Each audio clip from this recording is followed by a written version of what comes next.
ఇక్కడికి కూడా తాగి వచ్చారా? ఇప్పుడే అది ఏం బ్రాండ్ ఒక ఫుల్ వేసుకొని వచ్చేసానండి. ఫుల్ వేసుకొని వచ్చా. ఇప్పుడు వెళ్ళేటప్పుడు కార్లో ఇంకొక ఫుల్ వేయాలి. నా 20 సంవత్సరాల జర్నలిజం ఎక్స్పీరియన్స్లో సుబ్బు గారు ఇలాంటి కేసు, ఇలాంటి సీనరీ ఎక్కడ చూడలేదు. అవును. కంప్లైంట్ ఇవ్వటానికి వెళ్ళినటువంటి అడ్వకేట్కు బ్రీత్ ఎనలైజర్ చేసినటువంటి ఇన్సిడెంట్ చరిత్రలోనే లేదండి. ఇక్కడే కాదు, అసలు చరిత్రలోనే లేదు. నేనేమంటానంటే నా మీద ఉన్న పర్సనల్ గ్లడ్జ్తోనే సుబ్బు గారు ఇలా చేస్తున్నారు అని చెప్పి మంగళి గారు అనడం చాలా పొరపాటు. ఎందుకంటే ఆవిడకి నాకు అసలు ఎప్పుడు పరిచయం లేదు.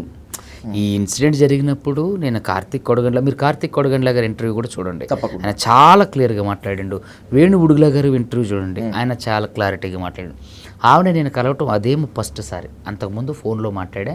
ఆ తర్వాత ఆవిడ ఆర్బిట్రేషన్కి వీళ్ళందరితో పిలిపించినప్పుడు నేను వెళ్ళి వాళ్ళందరితో కలిసి కూర్చుని సుమారు 4 గంటలు ఉన్నప్పుడు, ఏమండి మంగళి గారు అది ఇది అని అన్న తప్ప నువ్వు అని కూడా అనలే. ఆవిడ నువ్వు అని మాట్లాడింది ఎంటైర్ కాన్వర్జేషన్లో. మధ్యలో మీరు అని. సరే నా మాట తీరే అంతే, సారీ అది ఇదని చెప్పేసి అది పక్కకు పెట్టండి. ఆవిడకి ఇంకెప్పుడు మేము కలిసామని పర్సనల్ గ్లడ్జ్ ఉంటుంది. నేను ఒకటే చెప్పా ఆవిడకి. ఆ ఎంటైర్ మీటింగ్లో వేణుగుడుగులా గారు కూడా అదే చెప్పారు, కార్తీక్ కొడగండ్ల గారు కూడా అదే చెప్పారు. ఏంటంటే ఈ బాధితులో మోసపోయింది నిజం, దాంట్లో మీ తమ్ముడు పాత్ర ఉన్నది అన్నది నిజం, నీ పేరు చెప్పి బిజినెస్ చేసింది అన్నది నిజం. మీ తమ్ముడు నీ పక్కన ఉండకుండా నీకు మేనేజర్ చేసుకుంటూ 3-4 అంటే నెలలు వాళ్ళతో తిరిగింది నిజం. నీకు తెలియకుండా ఉంటుందా? నీ పేరు చెప్పి బిజినెస్ 2000 అంటే ఒక 2-3 సంవత్సరాలు జరుగుతుందని నాకు తెలుసు. మీడియా వాళ్ళంతా 5 సంవత్సరాలు అంటున్నారు, కానీ కాదు, ఒక 2 సంవత్సరాల నుంచి ఆమె పేరు మీదే బిజినెస్ రన్ అవుతుంది 2024 నుంచి. మరి అలాంటప్పుడు అంతమందిలో ఎక్కడ మీకు ఇన్ఫర్మేషన్ తెలీదా?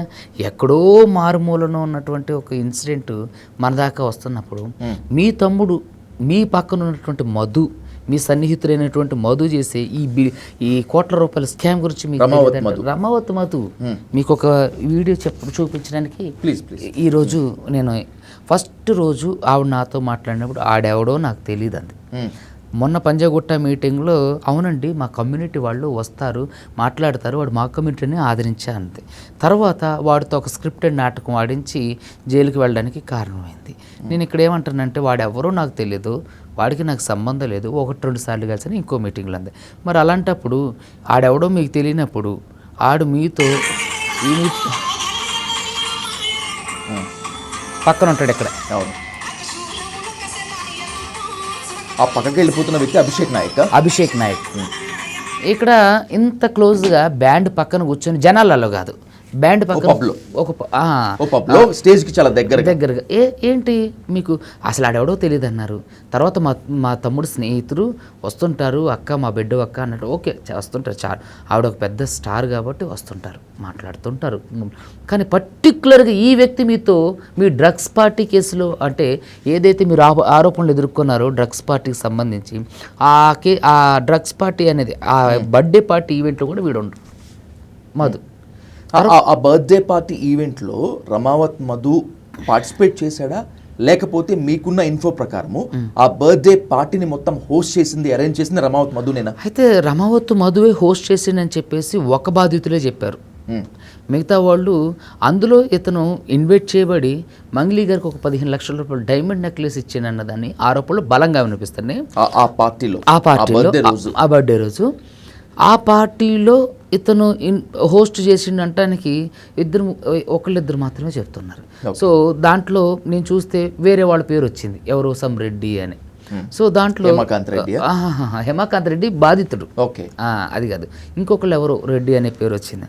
సో ఎంటైర్గా నేను చూసుకున్నప్పుడు నాకు దీంట్లో అర్థమైంది ఏంటంటే, ప్రధానంగా ఎవరైతే ఆరోపణలు ఎదుర్కొంటుండో, మోసం చేసిండో, 62 ఎఫ్ఐఆర్లు ఎక్కువ ఎఫ్ఐఆర్లు ఎవరి మీద అయినాయో వాడు మీతో కలిసి అంత సన్నిహితంగా మీ బర్త్డే పార్టీల దగ్గర నుంచి, మీ బ్యాండ్లో మీ మ్యూజిక్కి సంబంధించినటువంటి ప్రోగ్రామ్స్ దగ్గర నుంచి, ఎవరైతే మురళీ నాయక్ అని మన బెంగళూరులో ఆయన చనిపోయారు, ఆర్మీ ఆఫీసర్, మీకు తెలుసు, ఆయనకి దగ్గరికి మంగ్లీ గారు వెళ్ళడానికి కార్ అరేంజ్ చేసింది కూడా ఏది మధు, అనంతపురం జిల్లా, అది సమ్ అంటే అనంతపురం జిల్లా it's very near to Karnataka దగ్గర వెళ్తే ఇతనే ఈ రమావతి మధువే హేమాకాంత్ రెడ్డితో కార్ అరేంజ్ చేయించిండు.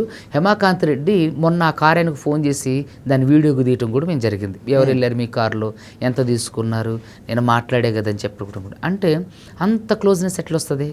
ఆడెవడో తెలియదు, జస్ట్ తెలుసు అన్నారు. మీ చెల్లిని వాళ్ళ చెల్లిని చేసుకుంటున్నానని తను వాళ్ళకి ప్రపోజల్ చేయటం, దానికి వాళ్ళు ఒప్పుకోవటం,